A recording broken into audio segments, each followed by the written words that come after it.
it's your friendly neighborhood Teague again, and I want to tell you about a book called Freak the Mighty by Rodman Philbrick.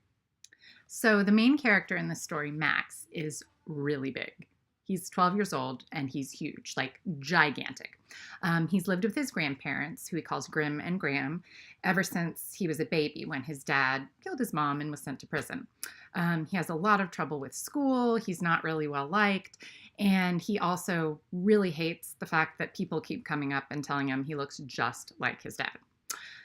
Another character, Kevin, is a freak, or at least that's what everyone calls him. And that's what I'll call him because that's what Max refers to him in as this book. So I'm not just being mean, he's actually called Freak. So he is a genius trapped in a tiny crooked body that has stopped growing. He has lots of ideas, a huge imagination, really big vocabulary, kind of very different from Max. But one day he moves next door to Max, and the two of them together realize that when Freak sits on Max's shoulders, they become Freak the Mighty. And this is kind of a character they've created. And they go around town and they go on adventures and they trick the local bully and begin to become really good friends. And Max doesn't really notice that Freak is getting weaker and weaker in his body. So one night, when he is fast asleep, when Max is fast asleep, he's rudely awakened by his dad. His dad, what? Who got out of prison.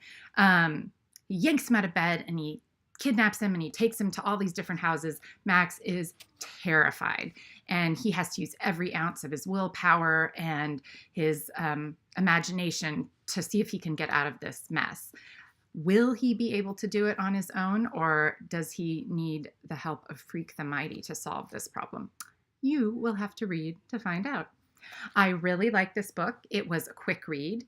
It was really great. It had all the feels. It was suspenseful. There was friendship and sadness, and it was just a great little book. Max's voice is really different from any narrator that I've ever read before. So it is really cool, and I suggest you pick it up. It's won a lot of awards, so I'm just going to mention a couple. The Judy Lopez Honor Book, and it's also been an ALA Best Book for Young Adults and an ALA Recommended Book for Reluctant Readers. So lots of people think it's super awesome, and you should check it out. Joy!